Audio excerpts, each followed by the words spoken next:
अस्सलाम वालेकुम। कैसे आप सब? उम्मीद है सब खैर खैरियत से होंगे और इन्जॉय कर रहे होंगे ड्रामा सीरियल शेर को।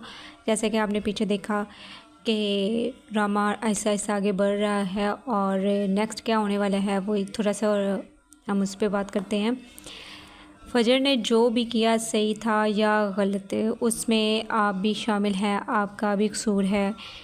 क्यों उसे एजुकेट किया, क्यों उसे सही गलत का फ़र्क बताया, क्यों उसे गलत से बचने और सही को अपनाने की तरबियत दी, ये सब साइका अपने शौहर से कहती है जब वो एक दफ़ा फिर से उसी कंडीशन में जाते हैं, यानी वो फजर को याद करके दुखी हो रहे होते हैं।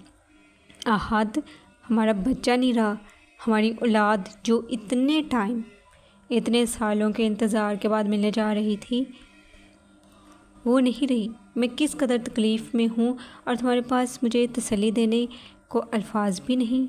यह जो मरजान है अपने शौहर से शिकवा कर रही है और उसका शिकवा बनता भी है।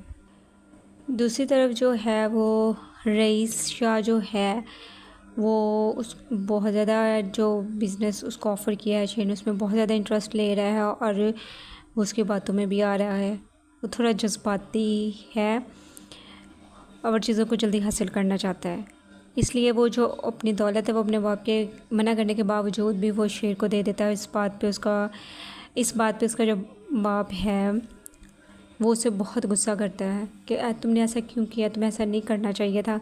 इतने सालों की मेहनत, इतनी हमने कैसे कैसे एक एक पैसा जमा किया, तुम्हें नहीं पता, और तुमने जाके वो शेर के जेब में डाल दिया। तो वो कहता है कि मैं अब इस चीज़ में मज़ीद नहीं पढ़ सकता, मुझे अच्छा नहीं लग रहा था, मुझे बहुत अजीब लगता है ये बात, बार बार ये कहना कि हमारे पास पैसे नहीं, जबकि हमारे पास पैसे हैं और बिज़नेस भी हमारा है। कल को जब ये बिज़नेस फ़ायदा देगा, प्रॉफिट के साथ ये पैसे वापस आएंगे तो आप ही खुश हो जाएंगे। हमारा ही बिज़नेस है और हमारा ही ग्रोन है। अगर हम आज को शेर को पैसे नहीं देते तो वो पीछे हट जाएगा, तो जो हमें मिल रहा है हम उससे भी महरूम हो जाएंगे। फिर आगे जो नेक्स्ट सीन आता है वो ऐसा है कि शेर और फजर जो हमेशा की, अभी फजर की सोच है वो यही चाहते हैं कि उसके बाबा उससे राज़ी हो जाएं और वो शेर को तब तक नहीं अपनाएगी जब तक उसके बाबा राज़ी नहीं हो जाते। और शेर को यही कहती है कि तुम प्लीज़ मेरा पीछा छोड़ दो, तुम शादी कर लो, तुम अपना घर बसाओ, मेरे पीछे नहीं आया करो, ये चीज़ तुम्हारे लिए भी अच्छी है और मेरे लिए भी अच्छी है।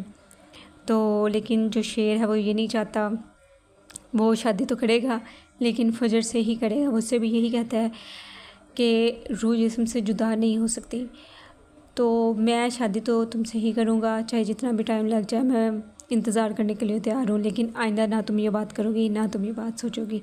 होप सो आपको आज की एपिसोड भी बहुत पसंद आएगी इंशाल्लाह ताला। तो हमें याद रखिएगा। अल्लाह हाफिज़।